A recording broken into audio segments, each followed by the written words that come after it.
So what happens if you have to write the equation of the quadratic and you're given the graph, or maybe you're given the table? Well, you can actually do it the same way if you can find the x and y, the x-intercepts.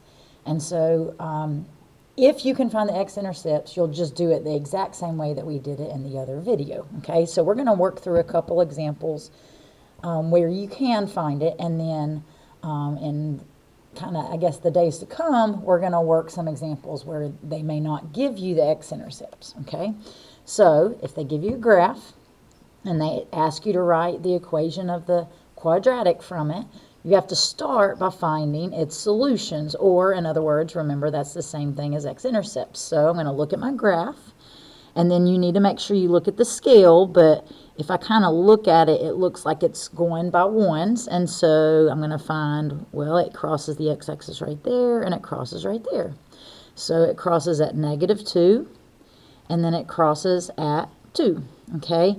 So just like what we did in the other video, to write the quadratic from that, remember these are the solutions. So that you write it where you have x equals each one of those. So we have x equals -2, and then we have x equals 2, okay? So then from there, you kind of have to, I guess, reverse factor it. So to do that, you're going to make each of these equal to 0. So we got to get this -2 to the other side. So to do that, I have to do the opposite of that, which would be to add 2. So you do that to both sides. So on this side, we end up with x plus 2, and then -2 plus 2 is 0. So that's what we wanted, is we wanted it to equal 0. This one, same thing. We've got to get this side to be 0. So we've got to do the opposite of this. So it's a +2. So if I, So if I subtract 2, that'll do that. So subtract 2 to both sides. 2 minus 2 is 0, which is what I want. And then these won't combine, so we just write it out. Okay, so remember, these are actually the factors of that quadratic. So you're going to take it, you're going to put your y equals, and then you put each of those in parentheses, because when we factor quadratics, we end up with these things in parentheses. So that's the factored form, and then if you needed to write it in standard form, remember, you just distribute it. So I'll do that real quick.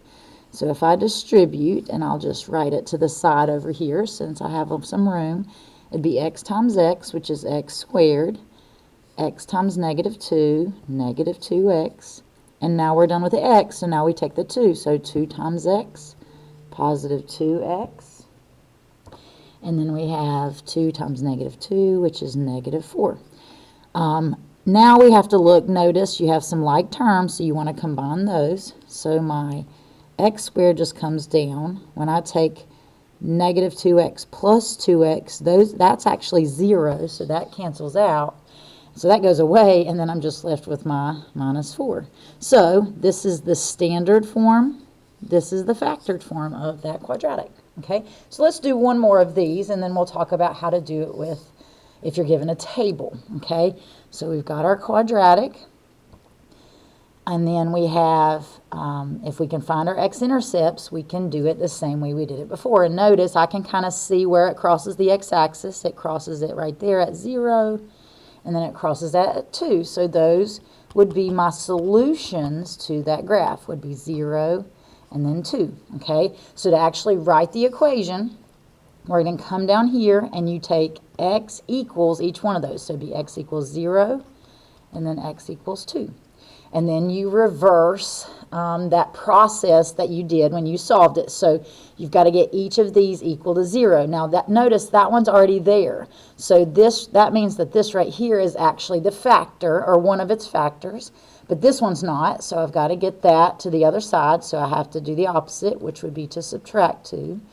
2 minus 2 is 0. And then over here, these won't combine, so I just write it out. So it'd be x minus 2, and then equals 0. So that's one of my factors. This is the other one. So I'm going to write my equation. So it'd be y equals, you take that, and we would typically put it in parentheses, but because it's just one term, we can leave it the way it is. and then we put the other one in parentheses, okay? So that's the equation. Now, I do want to add something.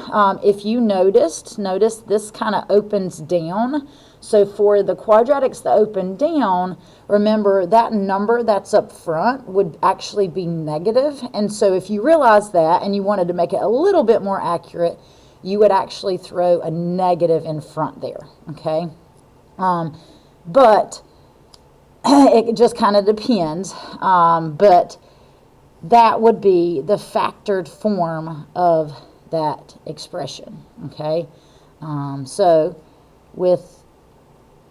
if you left it like that, if they asked you to put it in factored form, you would just stop right there, okay? So let's do one where you have to pull your information from a table. So if they give you a table, your main goal would be to try to find your x-intercepts.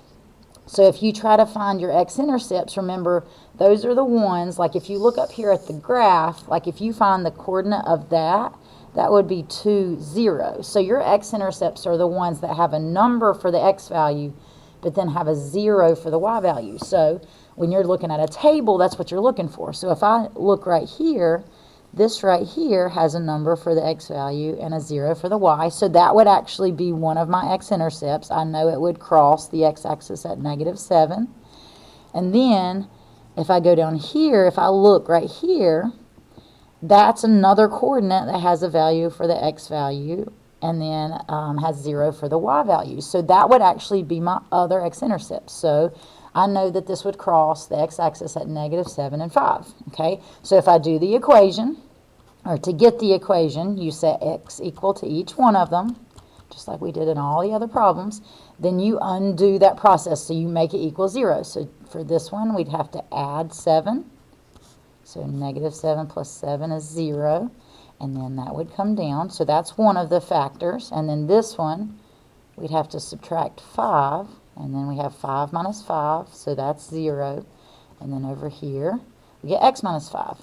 So if I wrote the equation in factored form, we take each one of those, put it in parentheses, and then we kind of essentially multiply them out. So that's the factor form. And again, if you needed to put it in standard form, you would multiply it out like I did that problem. Okay. So now what if they just give you a description? Well, for this one, it says the parabola, or the U, passes through these points. You can kind of approach it the same way you did here. If you can find your x-intercepts, then you'll be able to do what we did. And so if I look at these coordinates that U would pass through, I look at this one and I notice that that would be an x-intercept because it has a value for the x, or a number besides 0 for the x, and then it has a 0 for the y. So that would be one of my x-intercepts. That one would not, because it has like a number besides 0 for the y value. But this one would also be an x-intercept. So we actually already know our x-intercepts. So those are the ones that we're looking for. So we can actually write the equation from that. So you take, again, x equals to each one of them, and then you undo it. You make it equal 0. So for this one, we'd have to add 2. So then those will go away, and we get our 0. And then we have x plus 2 on this side. Here, where it's a positive 3, so I'd have to subtract 3 to both sides. My 3's will go away, so I'm end up with 0.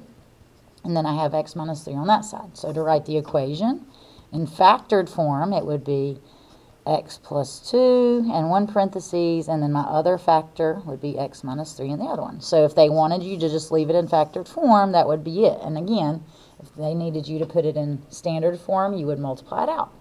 So that's how you go from like a table or a graph to writing the equation.